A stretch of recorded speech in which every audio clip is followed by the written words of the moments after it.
And here we are. Welcome to Range Anxiety, a TV. We've been talking about this for a long time, taking it just off audio and putting it onto video. And one of the things I can no longer hide from my listeners is the fact that standing next to me is... It's me. Hey, world. Hey, Marty. Hey, mate. We're on TV. Oh. No, well, it wouldn't be a first. Wouldn't be a first for you, would it? Nah, Australia's Most Wanted. Been there a few times. And just back from Roxby too, I see. Hey. Okay, enough said about that. I get it.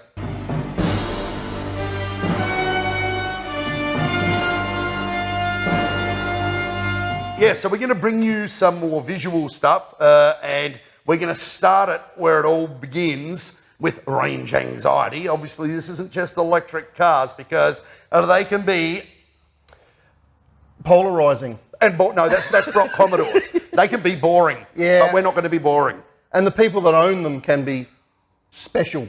And so today, what we're going to do is talk to you about some of the special people that own Teslas. Yeah, it's unfortunate, but they do have a bit of a stigma, don't they? You know, like, unfortunately, if you had a pocket right there now, there'd be You were probably supposed to stop there for that 3-second gap, Paul. Pens in there. But it doesn't matter. No, I don't have pockets because the pens tend to leak through the pockets, and once they leak through the pockets, you're going around an ink stain. Yeah. We don't like that. No. We don't want to lactate ink. Big enough stains as it is. Exactly. Tesla owners. But yeah, what are we going to be doing today then? Well, what are we going to be talking about? Well, we're going to be talking about some of the common misconceptions that the owners have and the high expectations that they have that they really shouldn't have. It is, after all, a car made of metal with rubber tyres, brakes, and just got some big batteries in it and some kooky software. And that's about where it starts and finishes with a Tesla. And you say Tesla, not Tesla.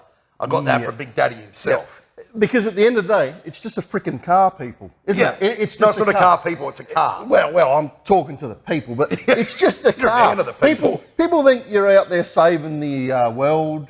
You're worried about the environment. The ozone whales. Realistically, you've bought a fucking car. See how I beat myself then? Well, I can see that. Yeah. I thought you said you beat yourself. Same. One thing I didn't do today is I was going to bring the Tesla driver's outfit. I was going to be Tesla dude. But I don't have enough hair and my tights don't fit me like they used to once. Yeah. And, you know, that's kind of what it's about. What we're going to do now is we're going to go over to the car and we're going to have a bit of a talk about some of the common misconceptions that there are when you own one of these things. And to put it truthfully, I am an owner and I'm a lover, but there's a good reason why. It's not just because it makes me friends on Facebook, because it certainly doesn't. The suckers are fast. And we're back. We're back. And because I don't have my yoga pants, thankfully, for you out there, in viewer land, you wouldn't be able to sleep tonight. I put on my shades because... They're aviators, aren't they? I'm an aviator, you know, because SpaceX, mate. Yeah. And that's the first thing. Just because you've got a car that's got the same CEO or owner as another company that makes rockets doesn't mean that your car is a spaceship. There is pretty cool business in selling badges that say SpaceX for Teslas, but it's not. It's a car. It's a Tesla. And a lot of the newbies don't get it because they're not pioneers like we were, Paul, with Model S's and Model X's. Yep, correct. We've been through the ringer. Pretty much. We've been through Elon's ringer. And I get where you're going. Yeah, keep going. You're on the roll. So the newbies don't get that. Also, what do they complain about with tyres on these cars? The problem is that EVs get flat tyres. What? It's just a thing. Well, when I say EVs, that's not even true, is it? It's Teslas. Did I say that right? When you hit a pothole at 110 kilometres an hour that's this deep, and the Ford Fiesta with 80 series profile tyres you came out of didn't do it. Yeah. But people, if they could have a look, there's a name. I don't know if I want to say the brand. Yeah, it's Michelin. Name. Good brand. Tyre. It's French. It's good. If you get a flat tyre, shouldn't you be speaking to them? I don't know. But what about windscreens then? What happens with Tesla windscreens? Pilkington. I don't know who makes them. I don't know who makes them, but they break all the time. You know why they break all the time? Let me tell you. Shit roads.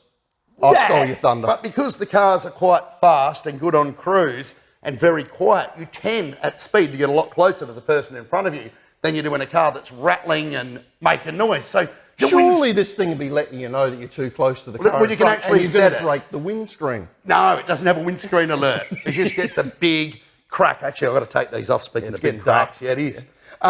So there's nothing wrong with the windscreen. So why would you? And you're not saving the planet. We're not going to be some of those tubers that go on. If you buy one of these cars, those kids in Congo, they're going to suffer for you, boy. Yep. So one of your concerns when buying these is you're thinking about the kiddies' mind and the lithium. No, I just want to go fast. You got it? You don't worry about lithium. No. You're not worried about the rubber trees. No. Because aren't these special tyres? Aren't these EV tyres? A micro ballers. We'll go and See, Martin and micro balls, they're two words. And I've even got a furry one on the front of me, just for your listening pleasure from Stellantis. But it's a car pull. And no, but it's not a car pull. It's a car pull. Yeah. And it's just a simple car. It just happens to be fast. And tell me, why do I like it? It's fast. No. What else? What do I work around all day? Petrol dinosaurs. No cars that... You are an Elon fanboy. That's reason just number one. Just because I've got a loner tattooed on the backside doesn't really mean anything. And possibly a shareholder. I am a shareholder, yes. There we go. He's done a good job this year. Can I have my 70% back? A couple reasons you like them, apart from the fact that you don't have to work on them. Yeah. Yeah, there is that. But that's part of the charm. Don't you reckon? I like working on my car. What's the last thing you did to this? Rebooted it when the screen hung. It's actually, a phone. No, it isn't. I remember the last thing you did to this. You chased it through a car park when it drove off. Maybe don't go into that because allegedly I could have chased it through a car park if I had used someone in a public area, which I can say I may or may not have.